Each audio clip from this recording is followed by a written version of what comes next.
So what is going on, everybody? Fernando Silva here with another video, and today I wanted to talk about what these new M1 Pro and M1 Max chipsets and these new MacBook Pros, I don't really know what those names are. Is it the M1 Pro MacBook Pro and the M1 Max MacBook Pro? Who knows what the names actually are, but what I want to tell you guys what those chipsets could mean for the future of this iPad Pro, because I actually opted out of not getting any of them. This MacBook Air is perfect for my macOS needs, because everybody knows that I'm an iPad Pro first user, and then I go to the MacBook Air whenever I need that supplemental help. But without further ado, let's see exactly what these new chipsets mean for the future of the iPad Pro, because I think it's actually a positive thing. Let's get into it.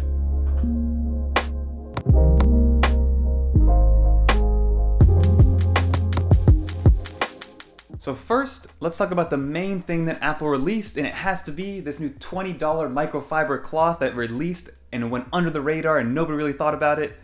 Nah, in all seriousness, I cannot believe Apple is releasing a $20 microfiber cloth, but only Apple can get away with that. But Apple did release their new MacBook Pros, or their new Macs, or Mac laptops, whatever they're actually called, and they came in two different variants, right? Or two different chipset variants of SoC, which is the M1 Max and the M1 Pro. And from everything that we saw on stage, yeah, there's a lot of awesome promise. If you're a very creative and task-intensive user that renders in like 8K, you're doing a lot of motion graphics, doing motion tracking, a lot of that creative stuff. If you're, developing games and things like that, these things are going to be amazing. Like, these things are going to give you so much room of power in the future. It's going to be unreal. I mean, if you just think about what we got with the original M1 chipset in the MacBook Airs and the MacBook Pros from last year, those were leaps and bounds beyond Moore's Law when we were dealing with Intel chips, right? Normally, Intel chips or regular computers will kind of go twofold over 2 years. So it'll get better and better every 2 years. But it seems like Apple broke that entire system with their own chipset with the M1. So now that we can add up to 64 gigs of RAM, have a 10-core CPU, add 8 terabytes of SSD storage in a bigger chassis, so there's better airflow and better thermal management.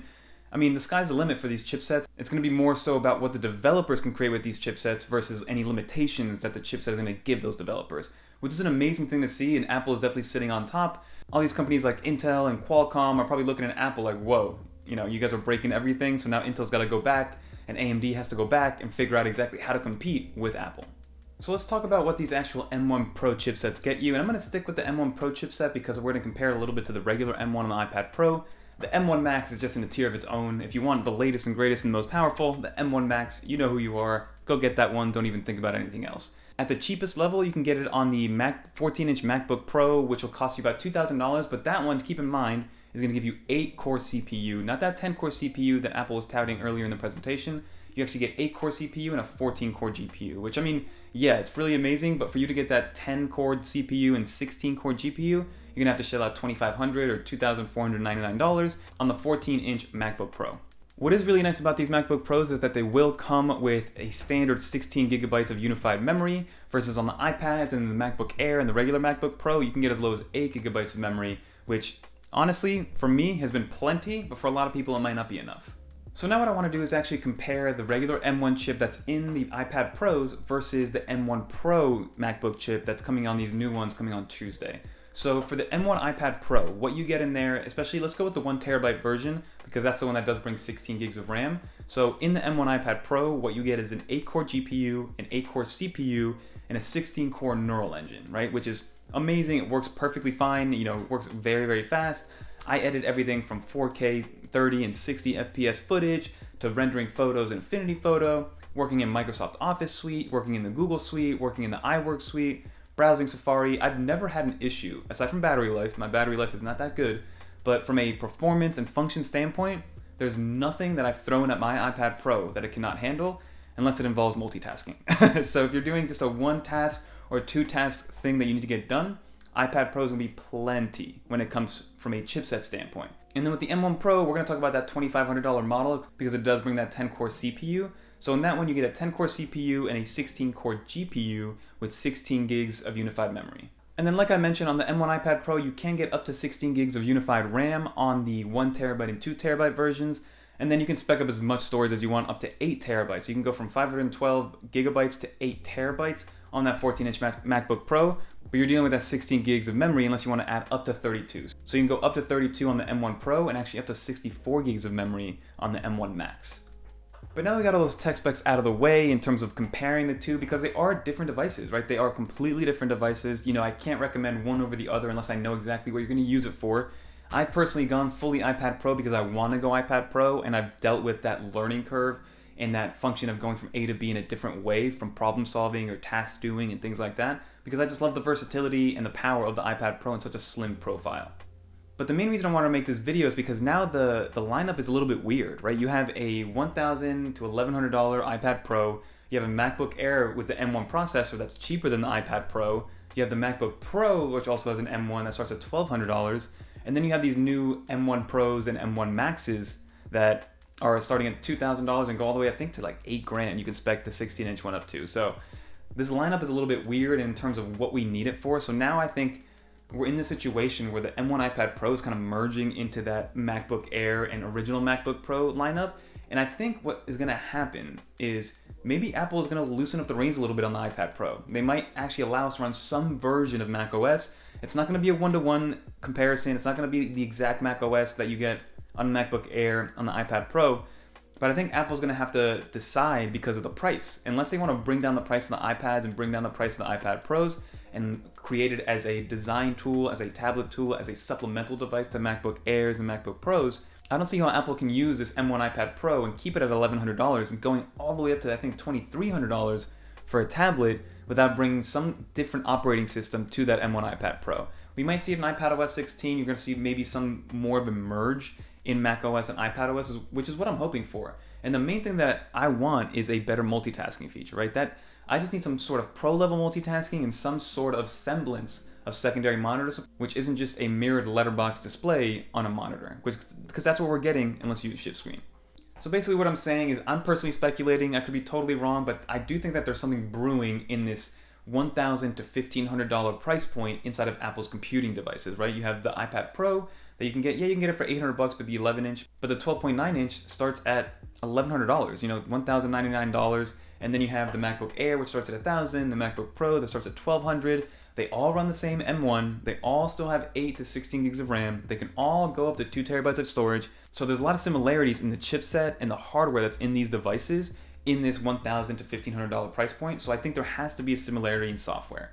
The software integration has to come in with iPadOS and give us, again, something that involves universal control, something that kind of meshes good with universal control on the iPad Pro. I want something that gives me multitasking, something that gives me secondary monitor support. If Apple brings that to the iPad Pro, then people can just walk in and choose whichever one they want. If you want to stick with the iPad Pro with that huge app store, you want to be on the go, you want to use it as a versatile tablet, then by all means, let that person buy that and let them purchase the accessories that go with it. Because at that point, people are spending $1,500 to $2,500 on that type of laptop, that type of computer. And then if people just want to get a regular macOS computer, a desktop class computer, they can spend $1,000 to $1,500 on a MacBook Air or a MacBook Pro. So that is what I think that means for the iPad Pro. And I'm pretty excited. I mean, again, don't go out and buy it and think it's going to get macOS anytime soon. I doubt that's going to happen, but I think Apple's going to bring something to us, maybe with like a 15.4 update, because we know that with 13.4, we got the cursor update.